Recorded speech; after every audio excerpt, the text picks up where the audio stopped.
pas dans une forme d'utopie quand on dit le peuple doit se battre, quand vous vous faites tuer, tout simplement, on l'a vu, je ne vais pas citer des exemples, quand vous vous faites tuer, lorsque vous marchez, vous faites réprimer sauvagement, vous devez le lendemain continuer, quitte à ne plus vivre. Qu'est-ce que nous voulons? Est-ce qu'on veut vivre en étant des morts vivants ou on veut risquer notre vie pour obtenir notre libération? C'est la question qu'il faut se poser. Au moment où je vous parle, j'ai été déporté d'un pays dans lequel je vis depuis 7 ans. J'ai été mis en prison. D'accord? Mes militants sont traqués là où ils sont. Que dois-je dire à mes militants? Parce que nous nous battons non pas simplement, comme ça a été dit tout à l'heure, pour le franc CFA, mais pour la souveraineté africaine, qui était si chère à Thomas Sankara. Que dois-je leur dire? Allez dans la tranquillité, continuez à être des esclaves en silence, aisez-vous, parce que sinon vous allez risquer de mourir. Mais on va tous mourir. Je ne vous le souhaite pas. Peut-être que demain vous allez mourir d'un accident de voiture. Peut-être que demain vous allez mourir d'une maladie. Mais est-ce qu'on va mourir en ayant fixé un objectif à atteindre pour la libération des nôtres, on doit s'occuper de notre propre quiétude dans la plantation. Je pense qu'à l'heure actuelle, si nous ne nous rebellons pas, si on ne se mobilise pas, l'Afrique demain sera à d'autres populations que les nôtres, sera peut-être aux investisseurs chinois, sera peut-être aux multinationales, mais ne sera pas aux Africains. Il faut qu'on se réapproprie notre destin. Sankara est mort pour cela. Il n'est pas mort pour qu'on soit en train de dire le grand Sankara, l'exceptionnel Sankara. C'est une course de relais, ce combat. Il est mort, et en nous laissant le relais. Ce combat est une course de relais, et au XXIe siècle, nous devons réadapter cette lutte aux enjeux du présent. Le néocolonialisme a changé de visage. Il était d'une brutalité, je finis juste, il était d'une brutalité violente hier. Aujourd'hui, le néocolonialisme se présente comme notre partenaire de développement, d'accord, comme si on avait besoin de se développer par rapport à quel paradigme. On doit se développer en fonction de notre propre ontologie, de notre propre culture, de notre propre vision. Mais de la même façon qu'il se dit être soutien des dictateurs, par le système des ONG corruptrices, ils soutiennent la société civile pour essayer de les manipuler. Nous devons avoir une grille de lecture politique acerbe pour pouvoir voir le monde dans lequel nous vivons et militer d'une façon adéquate en fonction des enjeux du présent. Nous existons parce que Sankara a existé et des milliers de jeunes existent aujourd'hui en Afrique, des jeunes qui prennent la parole, qui s'opposent à des choses parce que Sankara a existé, voilà mon avis. C'est vrai qu'on peut s'interroger, Kémy Séba, sur les participants à l'assassinat de Thomas Sankara. Madame Sankara l'a dit dans l'élément qui est passé. Il y a certains documents qui sont classés secret défense. En France, elle se bat pour que la justice burkinabé puisse avoir accès à ces documents. Vous croyez, comme Tiken Jah Fakoly, que la vérité, on la connaît déjà et qu'au fond, on cherche quelque chose qu'on a déjà trouvé? D'abord, grand respect à la femme de Thomas Sankara qui, tant d'années après, mène toujours ce combat honorable pour honorer la mémoire de son mari. Je pense que c'est extrêmement important. Il y a des épouses qui, dès lors que le mari tombe, disparaissent ou voilà, vont dans l'obscurité. Et elle est toujours debout plus que jamais et elle donne de la dignité. Donc c'est important de le rappeler. Pour le reste, je pense qu'il faut qu'on arrête l'hypocrisie. Le frère l'a dit tout à l'heure et beaucoup de gens le disent dehors de toute façon. Tout le monde sait qui est derrière cet assassinat. Tout le monde sait que la plupart des gens qui sont à la tête du Burkina Faso étaient des gens qui marchaient avec M. Compaoré et que par conséquent ils n'ont pas envie de faire avancer une enquête qui, si elle va trop loin, risquerait de les rendre complices d'un assassinat qui a été effectué parce que beaucoup étaient avec Thomas Sankara et Blaise au départ. Quand Blaise s'est séparé, beaucoup étaient avec Blaise parce qu'ils ont senti que Blaise avait le soutien de la Côte d'Ivoire et d'Houphouët-Boigny qui, soit dit en passant, la Côte d'Ivoire hier était le gendarme de la France sur le terrain politique, elle l'est encore aujourd'hui. Je sais que ces propos peuvent paraître choquants, mais c'est une réalité. Son héritier Alassane Ouattara est le gendarme de la France. Aujourd'hui, il faut avoir le courage de le dire aussi, même si ça peut déranger un certain nombre de personnes. Et pour ce qui est de son assassinat, je pense que le travail sera effectué quand ce processus de souveraineté intégrale et de décolonisation sera fait. On ne peut pas accepter, même si la justice ancestrale, c'est que quelqu'un comme M. Compaoré ne puisse pas rentrer dans son village. C'est une très grande punition chez les Africains. Ne puisse pas être enterré même chez lui, c'est une très grande punition. Bon, il n'est pas encore mort, on ne sait pas ce qui va se passer. En tout cas, politiquement, à sa mort. C'est vrai, oui, mais politiquement, il est mort. Et il y a une chose qui serait positive, c'est plutôt que d'accepter, de passer notre temps à accepter que les dirigeants souverainistes, qu'on peut aimer ou pas aimer, mais des gens comme Laurent Gbagbo soient traités à la haie comme des prisonniers, alors que Ouattara est en train de trôner, alors qu'il est responsable lui aussi plus que jamais d'une guerre. Ce qui je trouve anormal, c'est que monsieur Compaoré soit logé par Ouattara clairement, calmement, simplement, avec l'assassinat qu'il a sur les épaules et qu'il a sur les mains. Il est devenu ivoirien entre-temps. Oui, il est devenu ça. Côte d'Ivoire, il est chez lui. Oui, c'est intéressant. Et Gbagbo est à la... Et bon, certains vont dire que ce n'est pas le sujet, mais je pense que c'est pourtant extrêmement le sujet. Mais je veux juste rebondir aussi et terminer sur ce point qui me paraît très important. Il y a le responsable, les responsables burkinabés qui, plus que jamais, doivent se regarder dans le miroir par rapport à l'assassinat de Thomas Sankara, mais à la France. Quand j'entends qu'on nous dit on attend que M. Macron arrive et puisse se prononcer sur ce sujet, la France n'a aucun intérêt à reconnaître sa responsabilité dedans. Elle ne va pas reconnaître la responsabilité d'un crime qui a été effectué et qui continue. Parce que le crime de la France vis-à-vis de Thomas Sankara, c'est pas simplement de l'avoir assassiné, c'est d'établir un projet néocolonial visant à piller nos richesses, à piller nos matières premières, hier et aujourd'hui, avec la complicité de nos dirigeants africains. Je sais que ce que je dis est compliqué. Je sais que ce que je dis peut paraître radioactif, mais c'est quelque chose qu'on se doit de dire. Il faut qu'on arrête d'être dans le tabou. Ça participe d'un projet, dites-vous. Est-ce qu'un jour, on aura la justice vis-à-vis de Thomas Sankara? Est-ce qu'un jour, on connaîtra les criminels? Mais même ma fille de 11 ans connaît qui sont les criminels et les assassins de Thomas Sankara.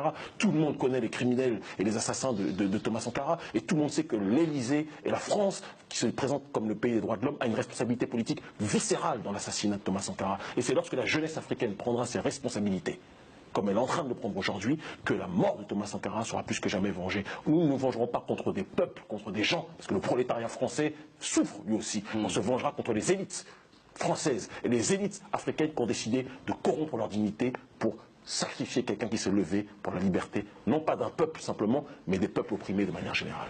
Kémy Séba, il était contre le libéralisme sauvage. Il disait à ses compatriotes, vous avez l'impérialisme dans vos assiettes quand vous mangez du riz. C'était un grand visionnaire finalement. Un grand visionnaire plus que jamais parce qu'on est encore aujourd'hui dans ce combat, c'est évident. L'Afrique à l'heure actuelle souffre et dans un chaos politique, dans un chaos économique parce que l'ultralibéralisme est devenu de plus en plus dérégulé et a poussé la société africaine à devenir plus que jamais aliénée. Il est important aussi de rappeler à travers l'exemple de Thomas Sankara que c'est un enseignement et une leçon qui donne à tous les chefs d'État africains de un, mais aussi à toutes les personnes, bon nombre de personnes en Afrique qui aspirent à devenir des politiciens ou des politiciennes, parce qu'elles ont l'impression qu'aujourd'hui, être un politicien, c'est synonyme d'être un homme d'affaires. C'est malheureux ce que je dis, mais c'est ce qui est présent dans la tête de beaucoup de gens. Beaucoup de gens disent, en Afrique, des jeunes, moi je veux faire de la politique, je vais être dans tel Il y a une monétarisation de l'engagement politique. Aujourd'hui, le meilleur moyen exactement d'être un grand businessman en Afrique, c'est triste, mais c'est d'être un homme politique. Et c'est un tabou que, en réalité, tout le monde le sait derrière son écran. Et donc, quand on se rappelle de la vision de Thomas Sankara, de la manière dont il a matérialisé sa vision sur le terrain politique, il rappelle à toutes ces personnes qui sont prêtes à tuer pour avoir des billets de CFA ou d'autres, bien souvent ils ont des comptes en Suisse, donc c'est peut-être pas le CFA la monnaie, mais ça leur rappelle que la politique, politéia, participation à la vie de la cité, participer à la vie de la cité, ce n'est pas voler sur le dos de la cité.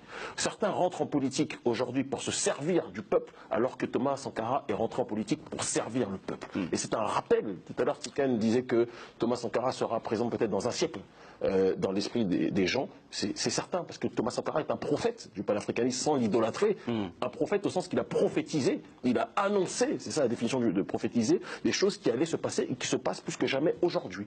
Et il serait très important que toute personne qui rentre dans cet activisme politique se rappelle qu'on ne lutte pas pour une souveraineté, pour ressembler à ceux qui sont là pour nous dépouiller. On veut l'égalité. On ne veut pas s'enrichir sur le dos de ceux qui n'ont rien en réalité. Est-ce qu'il est possible qu'un jour, les Africains s'unissent pour dire non à l'ennemi extérieur? Est-ce que c'est possible? C'est un idéal à atteindre. Mais je pense qu'il doit y avoir un préalable à cela, c'est qu'il faut qu'on soit capable aussi de faire un travail d'introspection dans nos rangs. L'unité parfaite n'existe nulle part. Ce n'est pas vrai. Je pense que même dans une famille, des gens qui peuvent s'aimer profondément ne seront jamais d'accord systématiquement sur tout. Mais il faut qu'il y ait une base de départ. Et il faut qu'on soit capable aussi de faire un travail d'introspection visant à savoir quelles sont à l'intérieur des nôtres les entités qui peuvent être des faiblesses et les entités qui peuvent être des forces. Il y a une chose que Thomas Sankara savait mieux que nous. Des jours avant sa mort, on lui dit que Blaise Compaoré pense à le tuer. Oui. D'accord, c'est une réalité, oui. Ou contribue à son assassinat. Et Thomas Sankara dit de laisser. Oui. Certains vont dire que c'était un choix qui était le sien, d'autres vont dire que c'était une erreur. Là n'est pas la question. Mais si Thomas Sankara avait agi peut-être pour immobilisé Blaise Compaoré, peut-être qu'il ne serait pas mort à cette occasion-là. Mais le débat de fond au-delà de ça, c'est lequel?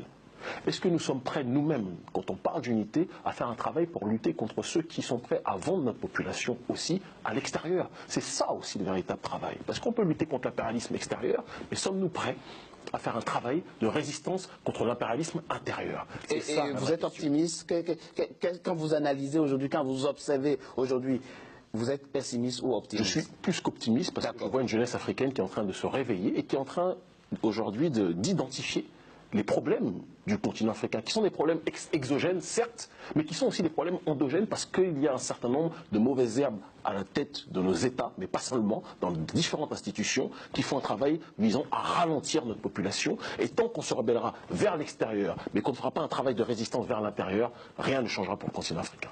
Décoloniser les mentalités, c'est aussi ne pas reproduire les schémas venus d'ailleurs. C'est reproduire, c'est vivre selon ses propres valeurs, selon ses propres réalités. Mais quand vous observez aujourd'hui les plans de développement, les programmes politiques qui sont mis en œuvre sur le continent, est-ce que nous avons réussi à marquer la rupture avec ce mimétisme systémique que combattait Thomas Sankara? Les élites, non. Définitivement non. Les élites sont le produit de la colonisation. Les élites, dans leur manière de fonctionner, bien souvent, elles se revendiquent parfois de gauche et de droite sans même comprendre les concepts. Ils se disent libéraux, ils se disent socialistes sans même comprendre le contenu de cela. Et simplement, ils veulent singer ce qu'ils voient du côté de l'Occident. C'est une réalité. Donc cette rupture n'a pas été faite du côté des élites. Mais du côté de la masse, parce que même si on est aujourd'hui dans une période d'industrialisation forcenée et avec des capitales qui plus que jamais commencent entre guillemets sous l'égide du développement à s'occidentaliser, le village reste une notion extrêmement importante sur le continent africain. Et le village se vide. Hein. Et c'est plus compliqué que ça. Il se vide parce qu'en effet des enfants partent vers la ville, mais le village reste toujours le refuge. Quand il y a des grandes fêtes traditionnelles ou quelles qu'elles soient, religieuses ou traditionnelles en Afrique, les villages sont toujours les centres qui sont les plus remplis en réalité durant ces périodes-là. Qu'est-ce que je veux dire par là? C'est que il est temps aussi qu'on se rappelle que l'Afrique ne s'en sortira pas en prenant toujours comme postulat de base le référentiel extérieur. L'école, telle qu'elle nous est présentée aujourd'hui, est un centre de formation d'occidentalisation. Les élites qui en sortent, bien souvent surdiplômées, etc., sont des élites qui ont été programmées pour penser d'une façon complètement exogène. Mais lorsqu'on opère une sorte de retour aux sources, et c'est ce que Thomas Sankara a fait de manière très simple. Oui. Le simple exemple de la Haute-Volta transformée en Burkina Faso, mais c'est un acte de retour à soi, c'est une rupture épistémologique vis-à-vis de la colonisation. Il n'a pas eu besoin de dire je suis pour la tradition, je suis pour la tradition 10 ans, il a posé cet acte-là. Et aujourd'hui, à l'intérieur de cette société civile-là, il y a de plus en plus de gens qui disent il y a une nécessité de se rapproprier notre propre identité, il est nécessaire d'être dans une logique de retour culturel, et ça quelque part c'est un héritage aussi, qu'on le veuille ou pas, de Thomas Sankara. Mais il est temps, je le dis, ce que les élites africaines ne font pas pour le peuple, il est temps que le peuple le fasse lui-même. On ne peut pas toujours attendre des autres qui sont pour l'instant sur bon nombre de points malades, d'accord, qu'elles fassent pour nous ce qu'on peut faire pour nous-mêmes.